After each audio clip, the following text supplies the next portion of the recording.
Happy Monday, everybody. Good morning. Welcome to the new week. Thank you for joining us today. I am with Allison Schwelfelt and Chase Fleesman. They're not on right now, but they will be helping to moderate the chat and to help as we discuss this transition to hybrid learning today. So just to let you guys know that there will be a Q&A session at the very end of this presentation. So if you have specific questions, please wait until the end, and then that way we can address those all at one time, because chances are you're going to have the same question as somebody else. So again, thank you for joining us. Today, what we're going to talk about is what teaching and learning is going, or possibly could look like as we transition from 100% e-learning to the hybrid learning. So you will receive a copy of this presentation. It will be sent to you later. But for right now, if you just want to listen and follow along and know that these are coming to you for your own copy shortly. So in this presentation, we will be covering a few things. What we're really going to focus on is how we're going to transition back, some of those ideas and tips and tricks, and then also some different models that have been established that might be useful to you as you transition your class and your content to hybrid learning. Also available to you are some really phenomenal lesson plan templates. We won't spend too much time going over those, but those are going to be available for you. So we do have a staggered calendar. So we have stage 1 and stage 2. This information will be shared with you through your administration at your building level and what that particularly looks like for your building. But the overall calendar is right here in this presentation for you.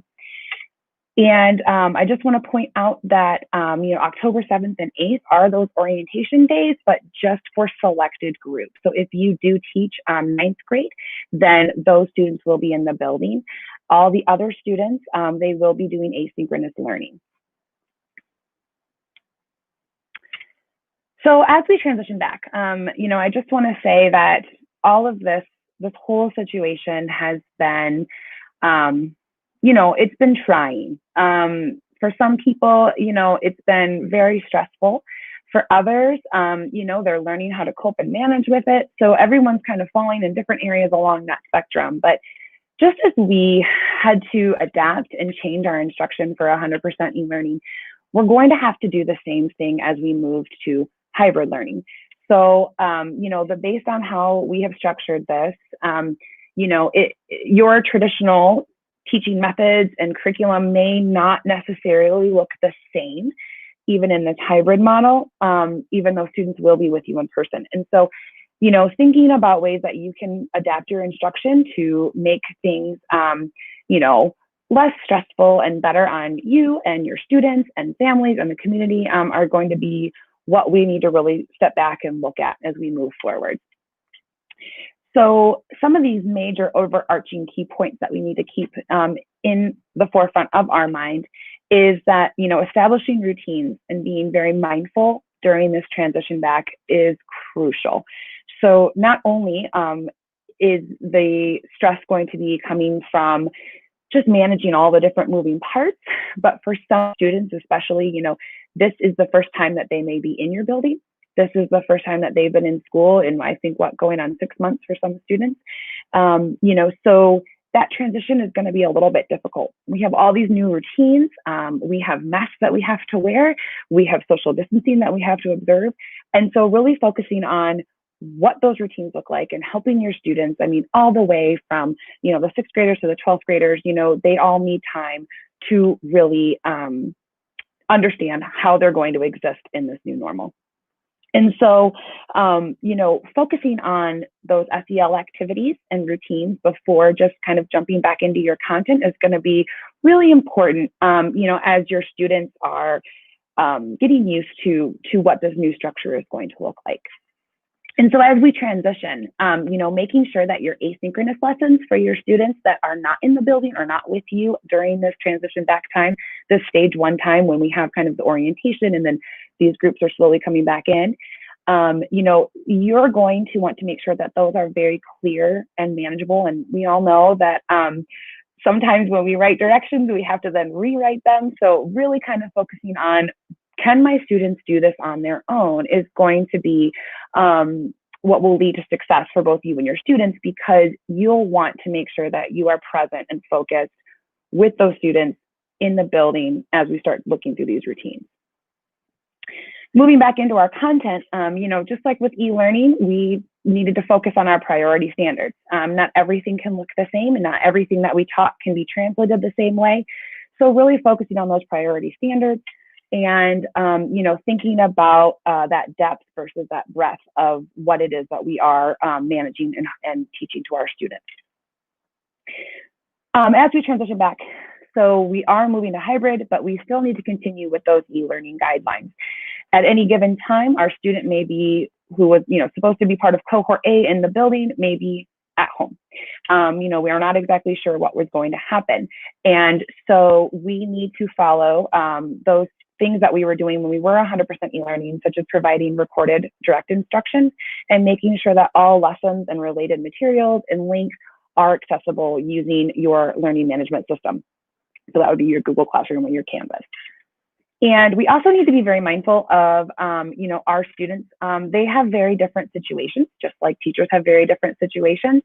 Some of those students, when they are at home, based on the hybrid schedule, will be caring for younger siblings. And some of them may not have access to reliable internet. And, we still have those students who are not able to attend live sessions. So that will need to stay as, kind of those parameters that we work within and some of those guidelines that we work within. Also, as we transition back, this is very different than 100% e-learning, but we will want to make sure that we're working closely with special ed and speech and ELL and all the support staff to make sure that our students' needs are met and that we are, meeting all of those ILPs and IEPs and other accommodations that students have. So we have created some models. Now, what is going to work in your classroom for your particular content and for your particular students is for you to decide. As a teaching professional, you are going to know what it will be best for you so that, you are providing an enriching and good environment for your students to learn in, but then also what the needs are as far as your content and your students. We will not cover every single one of these in great detail. You will be provided with this information and you can take time and read through this, but we will be giving a large overview. So the first model that you could choose would be called what we're calling a flipped model. And so in this model, you are going to have students who are in cohorts A and B, which means that they're coming to school Monday, Tuesday, or Thursday, Friday. And then you'll also have e-learning students most likely. So those students who are choosing to not be a part of that cohort. But what you'll do is you are going to, excuse me, everyone will be working on the same learning plan. And your direct instruction, your large group instruction is going to be recorded. And students are doing tasks that are asynchronous through digital tools. And then when you're in person with those students, you are working with, a one-on-one or in small group formats. And students who are online will just be participating with a Google Meet. And so what's going on in these small groups is that you are really focusing on those learning needs of that student. You are students in front of you. You are providing feedback. You are, reviewing their work. You are clarifying, reteaching, enriching, depending on the level of the group or what the assignment is. And so, you are really kind of meeting those learning gaps and the needs of those students and helping to move them where they need to go. While that's going on, your other students are working on asynchronous lessons. And so, these could be modules, these could be things that, you have kind of stations built up. It depends on what you want that asynchronous to look like. So this really, this model really focuses on that face-to-face time and really gets the value in meeting with those students in small groups while your students are learning the knowledge and skills that they need, and then applying them when they are with you. So throughout each of these models, we have also provided you with this kind of grid pattern. I call them the hexagons. So these hexagons are ways that you can take what you're used to doing. So, for example, providing feedback on student responses or assigning practice for them, and then how you would be able to flip that, or how you'll be able to transform that, I should say, for students who are in class, at home, and then those tech tools that you're gonna maybe need to use, and then how you would assess that. So these kinds of the slides that are dedicated to transformation of teaching methodologies and parts of your learning and instructure are going to be throughout the entire presentation for you. Okay, so the next model is what we're calling the cohort model. And what the cohort model does is that all of your students are divided into A or B. So it doesn't matter if those students are online, but they are going to be assigned to cohort A or B based on the last name or whatever makes sense for the size of the cohort. And so what this model does is you will be providing all of your instruction and learning, but it's going to be in a kind of a cascading model. And that means that basically the students in cohort A will be doing the same lessons as students in cohort B and vice versa, except that cohort A will begin lessons before cohort B. And so the same lessons are being used. You're just altering instruction as needed, depending on where those lessons may fall. So your direct instruction, your learning tasks, your small group work, that can be both synchronous and asynchronous, depending on the needs of your students and the needs of each task and the unit that you're working in. So, we have laid out some different kind of templates for you. And this one is called the 1-day delay. And this is just an example. It is not the only way that you can do this. But this one shows that on Monday, students who are in cohort A are going to be working on lesson 1. And then that lesson 1 becomes cohort B's lesson 1, but they're starting on Tuesday. So the ways that you can manage some of this would be, thinking about breaking up those synchronous and asynchronous tasks, but then also if you're doing, live instruction, then you would be recording that instruction anyway. So you could use that and put it into lesson 1 for the students who are at home. If that's a little bit confusing, I can explain it a little bit. I can explain it later. And then also your DIS would be able to help you manage what that really looks like if this is a model that you're interested in working in.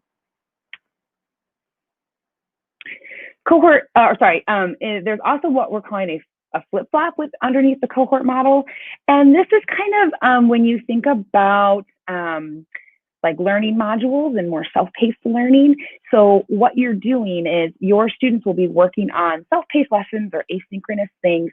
And then when they are in person with you, that in-person time is going to be working with the synchronous learning. And so these are flipped, but the students are getting the same content. So the order that it happens in will just depend on what your specific course is that you're teaching, but this is another model that you could choose from. The third model that we are presenting to you is the parallel model. Some of you guys may have heard this be called the synchronous model. So this is a possibility.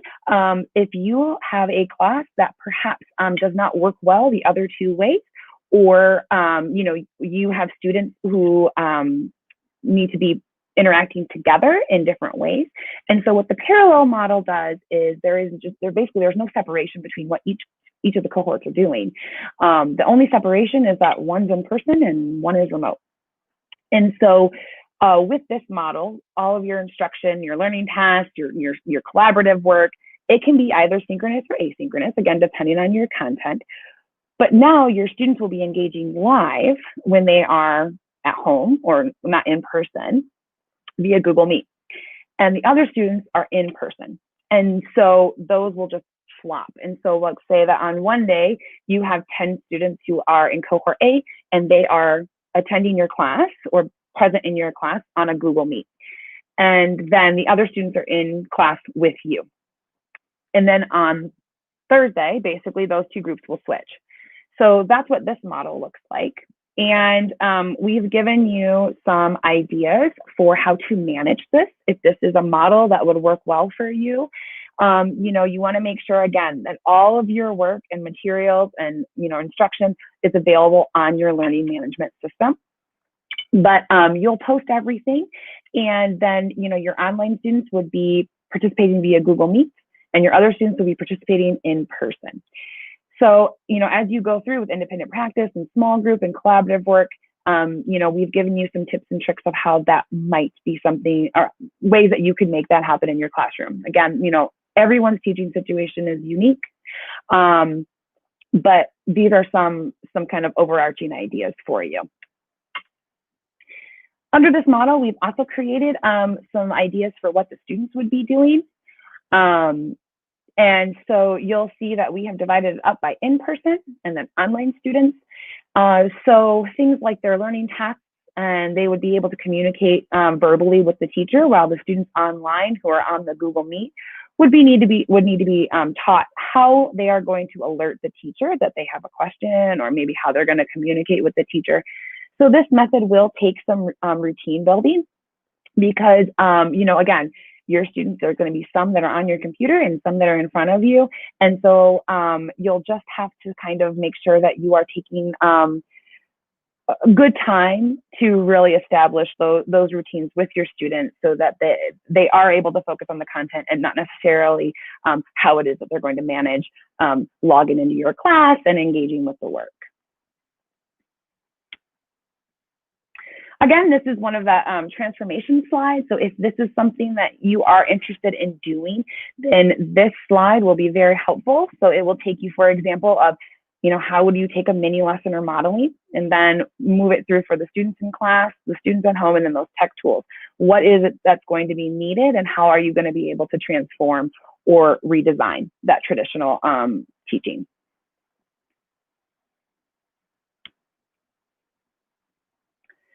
Okay, so some of you guys have lab classes, and so we have a special section for lab classes. And one of the things about lab classes is that they can get difficult to do in a e-learning environment and then a blended environment. So that is going to be something that you're going to want to work with your team and your DIS and your admin to make sure that students are successful in these kinds of courses, because the lack of materials cannot negatively affect a student's grade. So what we have presented for you is, if you're doing a synchronous lab, these are some really great ideas for how you can make that happen successfully for your students. And then if you have an asynchronous lab, so some things can be done at home. I know there are a ton of resources out there. There's some really, really cool things that you can have your students do in a lab course that is digital. Some teachers work in project-based learning models or station rotation teaching models. So in order to have those in a hybrid environment, basically you are going to still be able to transform all of that learning. So, if you have students who are in person and at home, then you'll need to decide how that works best for your students. But things like using Google collaboration tools and using some of these tech tools will be really vital. And then allowing students to have time to communicate. You can still utilize all the things that you were using before, but you'll just have to kind of think about the best ways that you'll be able to flip that learning using some of the information on this slide. Stations, again, if you are someone who teaches with stations, they can still be super successful in a hybrid environment. But instead of perhaps having stations where students are traveling around the room physically, they can travel around digitally. So, you would be able to have modules set up or stations set up based on how it is you structure, whether you use Google Slides or whether you use different kind of topics in your Google Classroom, but your students can still successfully move through those stations in a digital format. And then in person, you would be working with them to help, clarify, enrich, answer questions, guide them. So that face-to-face time is going to be, socially distanced face-to-face time is going to be very valuable in this kind of model. So some teachers will be 100% remote.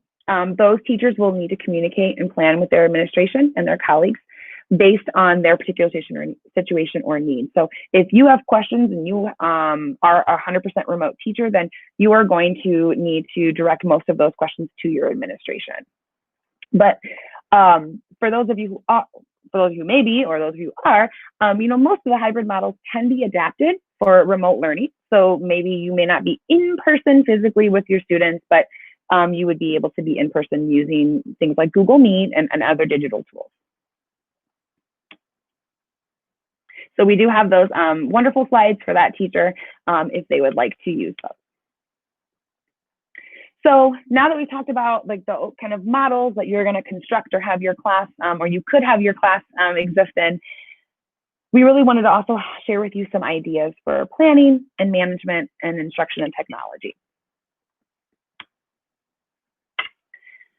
So as we adapt and as we change to hybrid, providing clear and organized plans for students to follow and making sure that everything is all in one place in a clear and organized way is going to be, again, very vital for the success of your students. For those of you who are asking real quick, I will be sharing this slideshow later. So some things that we have provided would be some lesson plan templates. You can also try a hyperdoc, but utilizing kind of one plan for the week, depending on what hybrid model you're going to use, would be really successful. Students, again, like any given time, they may have to be at home. They may be, we're not exactly sure what their situation may be.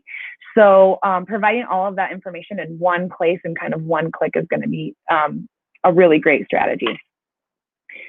So utilizing topics in Google Classroom. If you don't know how to use the topics in Google Classroom, maybe they've always been there, but you haven't really dug deep into them, plan a meeting with your DIS because once you start to use those, then your students can also then benefit from understanding when, by clicking on them and how you organize them and how you access information. So that's going to be really powerful in Google Classroom.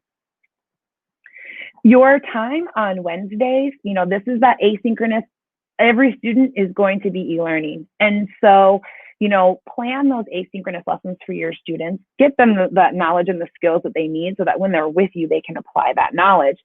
But, this might be a good time to focus on those students who are 100% online. Having online one-on-one meetings with them, doing a quick Google Meet, making sure that they understand what's been going on and, just checking in with them and seeing how things are going. Another great tip and idea is that, we all know that we're in this together, but collaborate. You have teachers in your building, you have teachers in other buildings, use that PLN of yours, reach out to other teachers. And, we're all trying something new. None of us have done this before. So it's okay to ask questions and to say, I want to co-think with you. And, I want to co-create. If you have somebody who's teaching the same course as you, create all of your lessons together and think about ways that you can, help with the burden, really. And of course, your DIS, your DIS is in that building, to talk about curriculum and to talk about teaching and be your co-thinker, So really utilize their expertise. And one quick thing is I know attendance has been a little hard to manage at times. It can get really overwhelming. And so a big suggestion is, you're in school, create a paper attendance report. There is a link on this presentation of how to do that. But, make those adjustments on paper, enter them one time into PowerSchool. But, we do understand that attendance, unfortunately, can be kind of a burden, an undertaking, I should say. So, reach out to others and find out what they're doing so that it doesn't become, it doesn't monopolize your time. So, a lot of teaching, right, is about time management. But, also when we think about our instruction, we have to adapt what we're doing. And so making sure that we keep lectures and our direct instruction short is very important. So there's a ton of research out there that says that, basically our brains basically shut off. I mean, for lack of a better word, right? That 10 minutes is kind of that max. And so for videos, they say our video attention span is really only like 2 to 3 minutes. So if you take everything and you chunk it out, or you break it down into 10-minute or less videos or activities or sections, that's really going to help your students. And it's also going to help as you are, time managing and planning.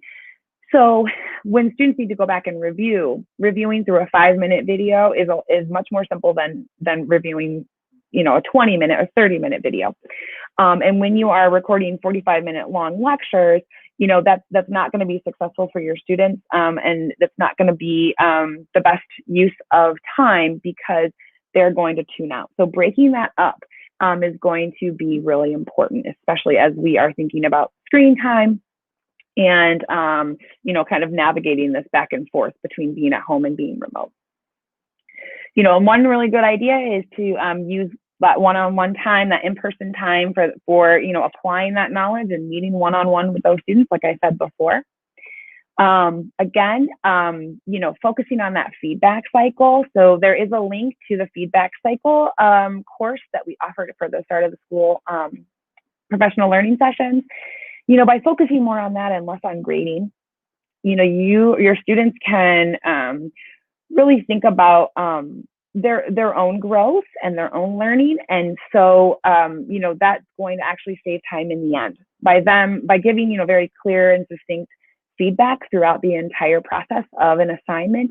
Then, your students, when it comes to grading, it's going to be less time, and your students will have been able to clarify their understanding and revise their learning. Again, developing clear routines and schedules. Posting that schedule on your LMS. When are you having Google Meets, and when are students expected to be collaborating, and when are they expected to log in? That's going to be really important, especially if you are choosing to do kind of a more synchronous hybrid model. Those students who are going to need those screen breaks built in, they're going to need to know when to log back in or when to open up that screen. Again, we are following the e-learning guidelines, so you will need to record your live instruction. So one idea would be that, while you're teaching, record that live instruction, and then you can edit it if need be, but then post it on your LMS so that, you are not having to constantly make every single video and do every single thing twice. Okay, so of course, there's going to be a lot of technology used, just like in e-learning. So again, really focusing on tools that are multi-purpose. Clicks can lead to cognitive overload and frustration, but also the less tools that you use are going to allow your students to focus on what they're doing and not how to use the app. So if you're constantly introducing new apps to them, then they're going to be focusing on how they're going to use that versus what they're doing with that tool. Just a quick tip, if you do have longer videos, then that upload and download time is going to take a lot longer than if you had shorter videos for your students. We'll need to be careful, or we'll need to make sure that we are building in some off-screen time. So they say about 20 minutes is all that we can manage before we need a break. So what that break looks like, maybe you build in some paperwork. Maybe you tell your student to shut their computer screen and do something at home, and then they take a picture of that work. There's lots of ways that you can build that in, but we just need a quick reset from all that screen time, especially as students, who are online learning all day long. They're going to need that. If you're going to have students in the same room, I don't know how many of you have experienced being in a Google Meet with someone in the same room, but there is sound feedback that can happen. And so what you'll want to do is make sure that you are working with your students to teach them how to mute and unmute and adjust the volume, of that Google Meet if they all are on the same one, and making sure that, like if they have headphones that they can use, that might be beneficial to avoid distraction.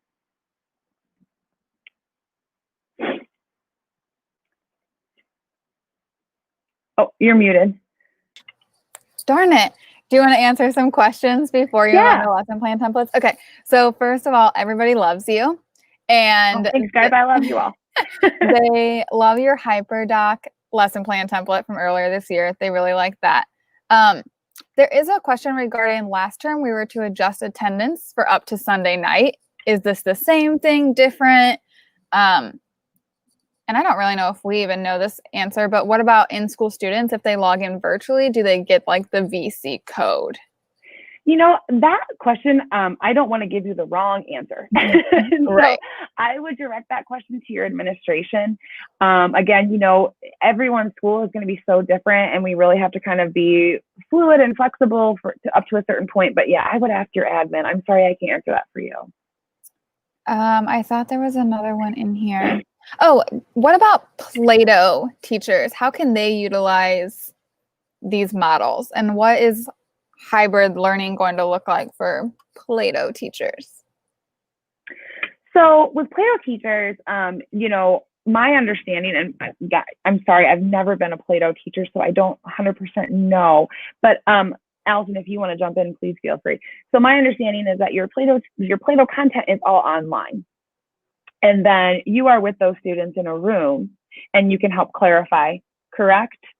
So in my mind, I don't see much of a difference because when your students need you, you know, they can communicate with you through those digital methods, like maybe it's email, maybe it's Google Classroom, however you kind of established it for your Play-Doh kids, you know, they will still be communicating with you. And then when they're in person, when they're in your room with you, then you know, you guys can verbalize. You'll have your masks on, you'll be socially distanced, but they can ask you questions the same way that they would traditionally. But if that's a misunderstanding of what goes on in a Play-Doh classroom, please jump in the chat and let me know.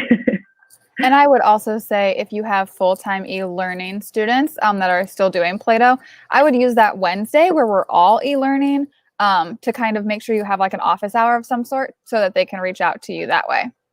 Yes, cool. I plan to do Google Meets for the kids are virtually while I am with the in-person. Yeah, that works too. So the question about accepting late work, that answer will be coming soon. I see some questions of, oh, sorry, go ahead. No, you're good. You're reading the same ones I am. I just, some people who asked about recording, why we need to record our live sessions. You don't need to record your live sessions. What you need to record is direct instruction. And so I think that was something during e-learning that maybe with some confusion.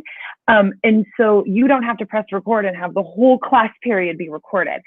What you need to provide to the students who are not with you in person or 100% e-learning is recorded direct instruction. And so I'll take a math example. So let's pretend that I'm working with students on solving linear equations, which is like math teachers, it's like my least favorite thing to do. So I'm solving this linear math equation, and please help me if I'm using the terminology wrong. I would record, you know, maybe 5-10 minutes of myself, of me teaching. How do you solve that? Going through some sample problems, right? And then I would end my video. And then my student would be working through perhaps something that I've scaffolded for them. Maybe I've provided some steps along the side of a document and they are putting in their answers for what to do at each step. And then they would be doing their own work asynchronously. So that's the kind of video that you need to be providing. But as far as teaching a whole long 45-minute class period of teaching solving linear equations, that doesn't have to happen. Awesome. I'm going to let you continue on to lesson plan templates, and then we'll answer other questions that come in. Sure. Thanks. Real quick along those lines, though, someone asked about how are you going to record while that's going on? So because everyone's situation is so different and what tools people are using is so different, I would highly recommend making an appointment with your DIS. So you and your DIS together, you can talk one-on-one with them about what it is that you need to record and the capabilities that you have available to you or the tools you have available to you. So, you know, QuickTime, for example, which is built into our MacBook Airs, that will allow you to record your screen. You can record in Google Meet. Some other platforms, you can create videos with that. So it really just depends on what it is that you're doing. So meet with your DIS, talk with them, and they will solve those problems. Well, they will help you solve those problems. All right, so let's move on. Someone had asked about lesson plan templates. So again, just like these models, you do what works for you, the best that is going to work for you for the way that you teach, and what's actually capable in a hybrid environment. Again, not everything can be moved and transformed into a digital realm. Some things just do not work the same way, right? It's like the old expression, putting a square peg into a round hole. So some things do have to be adapted, but choose what kind of works best for you and your students. Same thing with these lesson plan templates. That is something that a lesson planning and the way that you structure that is something that is very unique to each teacher. But what we have given you are some general hybrid and blended learning lesson plan templates. And I do want to take a few moments and give a huge shout out to Lynn Casmia and Sarah Steff. Lynn is at Washington and Sarah is at Clay. They have provided the bulk of these lesson plans for you, and to the teachers who allowed them to, adapt them, thank you so much for sharing. So again, a lot of these are coming from your fellow South Bend school teachers. So while,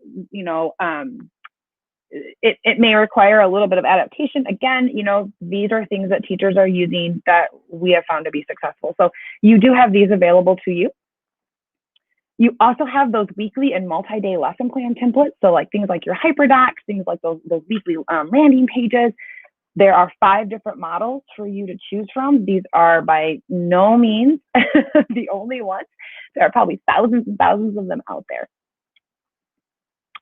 And again, if you were working towards choice boards or kind of that station rotation, or maybe kind of that self-paced model, these might be some good ideas for you, or some lesson plans for you.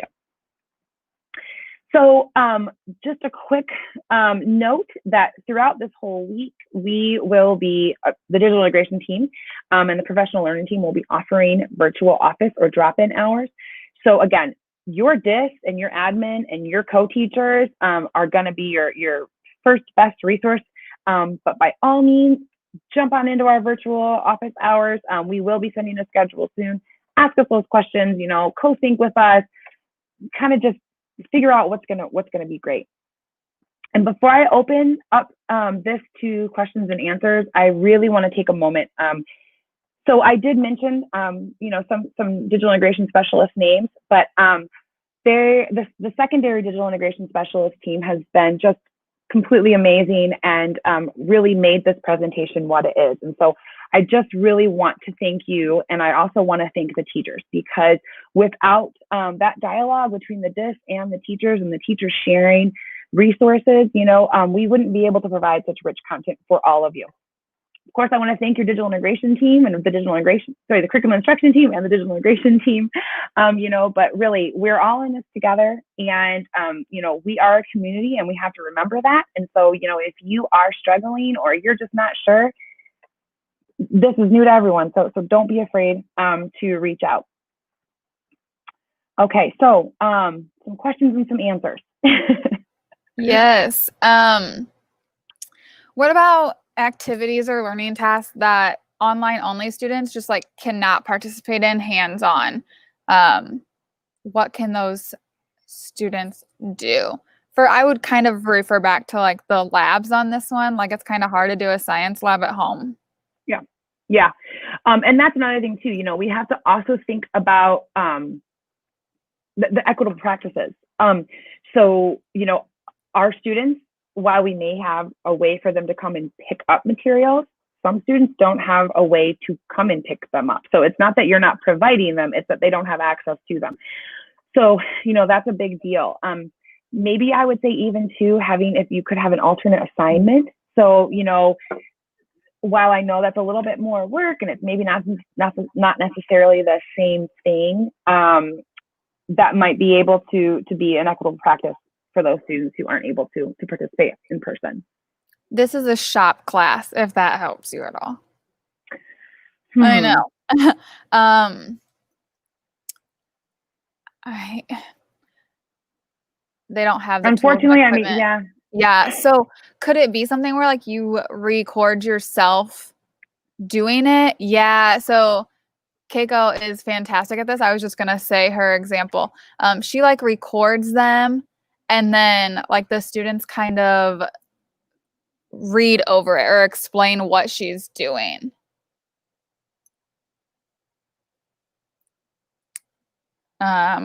Another question. So our Chromebooks, I'm going to answer Kim's question. Our Chromebooks, we chose Chromebooks because they last a really long time. So, and we do not want students who are in person on their Chromebooks all day. Tara had mentioned that on screen, off screen balance. So they should be able to make it through their day. Yeah, that's a big, I mean, that's something that you need to work with the other teachers in your building as well, and your admin, making sure that students are not just sitting on that screen all day. They need those screen breaks, just like we all need our screen breaks as well. Working in that asynchronous work, I mean, that doesn't necessarily mean it has to be on a computer. That could be something from a book. It could be something on paper, there's lots of ways that you can get kids off the screen. So again, we are delivering our instruction virtually, but that doesn't mean that then the students have to be doing all of their learning tasks virtually. And I'm also gonna, and I'm sorry, Zane, but I'm gonna ask you to reach out to the special ed department, whether it be somebody in your building or because I don't know what is being asked of special education teachers in terms of what direct instruction you provide. So I'm gonna kind of direct you to the special education. And I saw Tanya Fletcher on here, so she may be able to answer that.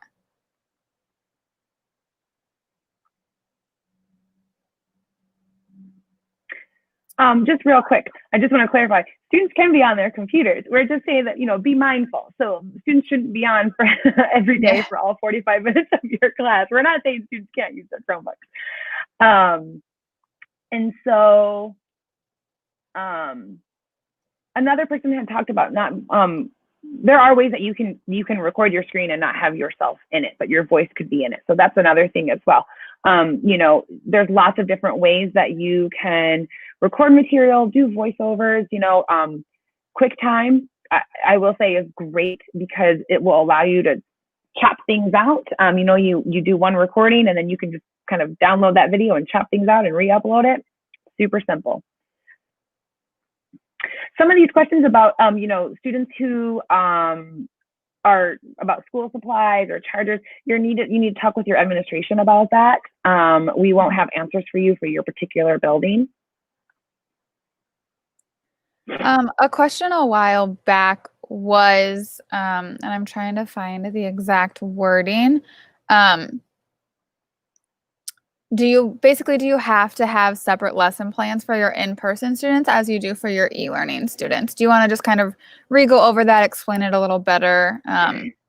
Yeah. So, as far as, I guess it depends on what model. Yeah. So, if you're in that flip model, like I'll just give myself for an example. I would probably, with my style of teaching, I would probably choose a flipped model because, I would want to have my students working on those modules and that asynchronous tasks. Because again, I don't know what their situation will be, whether they'll be remote or whether they'll be in person. But working on all those skills on their own time, at their own pace. And then when they're with me, really working one-on-one with their needs would be what would work for my teaching style. And so I wouldn't have separate lesson plans. All the kids would be doing one thing, but when they're with me, those are those moments where you don't necessarily have a lesson plan because it's about, do they need a reteaching? Do they need, an expansion? What else do they need? If I was going to do a simultaneous, then I would have all of my students be doing the same thing. I would just make sure that everything that I was doing could be digitized. If I was teaching in a cohort model, there might be some altering. If I'm teaching a live lesson and maybe on Monday, I have that group and I'm presenting a 5-minute instruction segment, instruction to them, and then have them go and do some independent practice, and I record that, then I may tailor what it is that the students who are online with that same lesson are doing. So that might be some tweaking, but I don't see any of these models where, you know, there are two distinct, very separate lesson plans going on. I want to say thank you to Tanya for hopping in and getting back with Zane. Also, Amanda, I believe the attendance part may be coming with our enterprise that we upgraded to for this specific reason. But if it does not come with enterprise, you're more than welcome to fill out a help desk ticket and ask for an add-on or an extension, and we can vet that for you and see what we can find for you. So, but I do believe it's added for our enterprise that we are working to upgrade to. Real quick, Dawn, we do not have Classroom Relay anymore. We have Blocksy. And it should work when we return to school. However, Blocksy, we can only view student screens when they're on our network. So it will not work for our e-learning only students, only when they're in our network. Our students that have teachers that are teaching virtually going to be on Google Meets for the entire class period. So the remote teacher can monitor and interact with students. I'm going to have to read that question. I think I know who sent it. Amber at 10:43. Yeah. So if you're teaching virtually, like if you are a remote teacher and you are not in the building, that is going to have to be a conversation that you have with whoever you are co-teaching with and whoever is with your students when you are physically not there, because you will have students who are physically in a room and you will not be physically there. So that's going to be something that you're going to have to co-plan and and work out with the people that you're in that situation with. Amber, Enterprise, we kind of upgraded our Google usage so that we can have Enterprise, which just gives us a lot more fun, interactive things in Google Meet that it's coming. So it'll be here soon. And you can ask your DIS for anything Blocksy related. They are all trained on Blocksy, and they can help you out with all of that.